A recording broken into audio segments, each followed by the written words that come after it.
Aujourd'hui, donc, l'association est en rapport assez étroit avec les services sociaux du département et de la PMI. Ce sont eux qui nous interpellent le plus souvent pour les inscriptions, mais on leur réserve également des places. Pour la partie scolaire, nous travaillons avec les enseignants du département, mais on travaille étroitement avec les conseillers pédagogiques en art visuel. Donc c'est eux qui sont l'interface entre les enseignants et nous. L'enseignant va rencontrer son conseiller, va faire une lettre d'intention pour son projet et va nous l'envoyer pour que l'on puisse construire ensemble après avec un artiste la construction du projet en général, avec une rencontre, une réunion et puis un débat autour du projet. Depuis 2015, on reçoit des résidents DRAC Mission Rurale sur le territoire, à Villarceau. L'appel à projet se fait conjointement avec l'équipe de la DRAC. Nous faisons un appel à candidature et nous avons un comité de sélection pour choisir ce résident. Ce résident est dirigé sur 6 mois, de janvier à juin de chaque année. Souvent, dans ces résidences, on appelle des ateliers rencontres, le type d'atelier qui va être mené par l'artiste résident. Donc c'est pour un public du territoire, ça peut être un public enfant, ça peut être un public enfant-parent, un public adulte, mais c'est aussi la rencontre avec des personnes comme une maison de retraite, comme un village tout entier ou une école tout entière. Donc à chaque résidence sa particularité, avec son thème, son fil conducteur, et le DRAC appelle ça souvent le fil rouge. Donc on a une thématique et c'est aux résidents d'essayer de tirer ce fil rouge jusqu'au bout et d'en donner l'intérêt au public. Pour Timothée Dufresne, qui était là en 2017, la résidence était sur le thème de l'autre, la rencontre. Donc l'autre, la rencontre, c'est le thème d'origine de la source. Timothée en a tiré parti en travaillant autour du thème du jeu. Donc le jeu soi, le jeu autre, à la rencontre de l'autre. Cette année, le thème de l'année, c'est les mondes et les inventions du futur. L'artiste que nous avons choisi lors du comité, c'est Victor Romer. Donc Victor, lui, a détourné un petit peu le propos des inventions du futur, puisqu'il est parti de notre présent, de notre actualité, pour faire référence à un passé, et le passé du domaine de Villarceau. Et il s'est particulièrement imprégné de l'histoire du domaine, en tirant parti de l'idée que le domaine à l'époque du XVIe était autosuffisant, et il a repris cette idée de l'autosuffisance à l'ère d'aujourd'hui avec tout ce qui était biodiversité, développement durable, et tous ces ateliers ont été cernés et développés autour de la biodiversité. On a l'idée à la source de travailler en binôme, l'artiste et l'animateur socioculturel. Ce binôme, il est capital, il est le fondement de tous les ateliers et il est très important, à mon sens. L'artiste, lui, a sa vision, a sa ligne artistique, défend son projet artistique qui souvent nous entraîne tous dans un univers qui ne nous est pas connu. Et l'animateur, lui, essaye de renforcer les enfants, de guider les enfants vers ce chemin qui est un inconnu pour tous. Et donc, l'animateur, lui, il est plutôt dans le lien avec le groupe d'enfants, mais aussi en lien avec l'artiste pour que celui-ci soit compris, et que la démarche artistique soit comprise. Et donc, il fait ce lien, en fait, entre l'artiste et les enfants.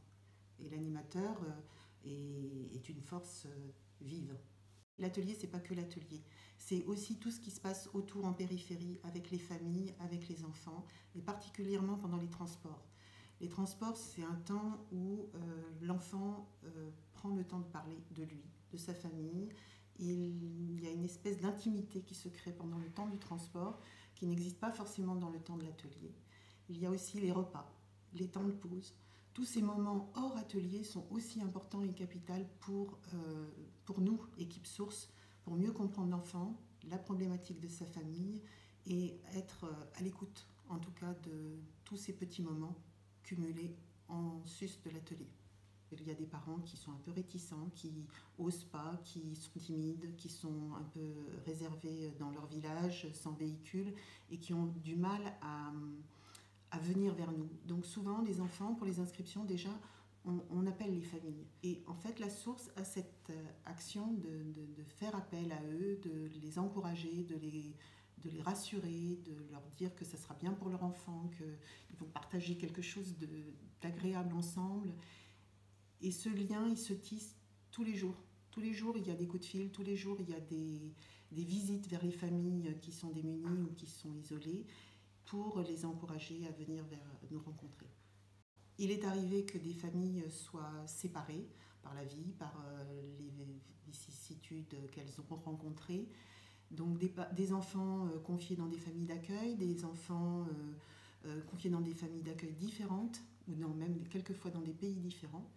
Et la source a été le point de rencontre de ces parents séparés avec leurs enfants. Et grâce au travail de lien que l'on fait avec les travailleurs sociaux et les éducateurs des équipes encadrantes, on a pu être point de rencontre.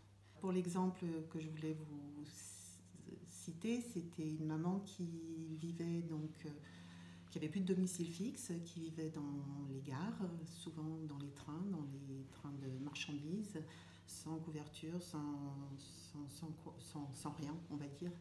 Cette maman a eu des difficultés avec l'alcool aussi. Elle a été bien ballottée par la vie.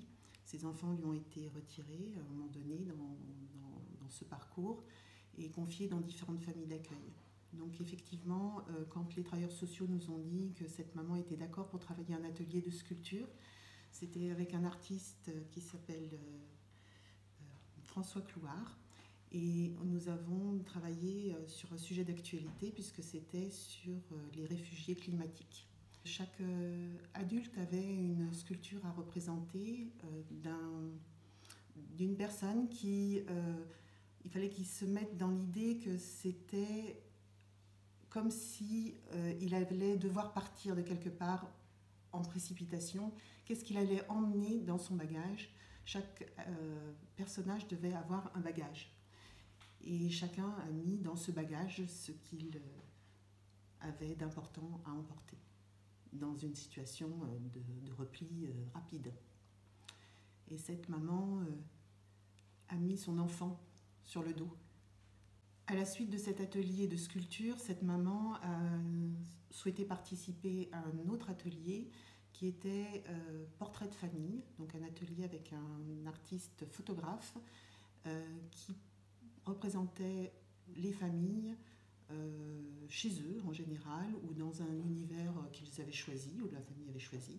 Et cette maman a choisi Villarceau comme lieu de rencontre puisqu'elle ne pouvait pas être photographiée dans un chez-soi. Elle a choisi Villarceau comme étant son chez elle. L'atelier pour la petite enfance, il est important dans le sens où il permet aux parents de travailler le lien avec son tout petit. Le tout petit, il n'a pas forcément d'expérience en vie collective, il est à la maison. Dans les villages, les mamans sont un peu repliées sur elles-mêmes avec leur tout petit. Et du coup, elles sont un peu seules. Et quand elles viennent en atelier parents-enfants, elles disent toutes que c'est une bulle d'oxygène pour elles dans la semaine, ce moment de rencontre, puisqu'on y fait aussi de la convivialité, on a l'atelier artistique, mais il y a aussi ce moment d'échange entre parents qui est important pour elles. Ces mamans, quelquefois, elles ont une relation fusionnelle avec leur enfant. Elles ont du mal à le quitter, elles ont du mal à s'en séparer. Et les travailleurs sociaux, quelquefois, ont repéré un petit peu de dysfonctionnement à ce niveau-là. Et elles aimeraient, les équipes sociales, donc, que cette maman se détache un petit peu progressivement de l'enfant avant l'entrée à l'école maternelle. Et c'est pourquoi elles essayent d'inviter les mamans à venir sur ce genre d'atelier. Ou alors, il y a l'inverse, il y a ce détachement. Il y a des mamans qui n'ont pas de relation avec leur tout petit, qui savent pas faire avec leur tout petit et qui les laissent dormir ou jouer tout seuls ou qui vont pas être dans le lien avec eux. Et donc l'atelier par enfant, il sert aussi de lien, justement. Comment mettre la maman qui est à distance de son enfant en lien avec son enfant en faisant quelque chose. Les restitutions se passent le vendredi, souvent en fin de semaine, ou les mercredis en fin de trimestre, ou lors des fins de résidence. Lors de ces restitutions, ce qui est important pour l'enfant, c'est que son parent soit là. On le voit tout de suite sur les enfants dont le parent n'est pas là. Il y a une profonde tristesse, ou si c'est pas de la tristesse, en tout cas de la colère. Et donc ce sont des enfants qui s'agitent, et donc il faut être présent à côté d'eux pour que le moment du vernissage, en présence des autres parents, se passe. Je dis ça pour montrer que la présence des parents est capitale dans ces moments de valorisation de leurs enfants. Les enfants sont fiers de pouvoir parler. On n'imagine pas à quel point c'est important pour eux, la présence de leurs parents lors de ces vernissages. Pour les parents qui ne sont pas motorisés, on essaye de mettre en place un transport pour les faire venir. C'est pas toujours simple parce qu'on est une petite équipe et qu'on n'a pas toujours les moyens pour le faire, mais c'est des moments émouvants pour les parents, et puis ils sont étonnés. Bien souvent, ils sont étonnés. Et les enfants, quand ce sont des ateliers, par exemple, d'art vivant, se dégage une aisance pour des enfants timides qui est parfois très étonnante pour leurs parents. La source pour moi particulièrement, c'est la combinaison de deux amours, l'art et le social. C'est la manière que j'ai eue de rassembler ces deux pôles, et du coup c'est assez formidable de pouvoir réaliser ce travail jusqu'au bout.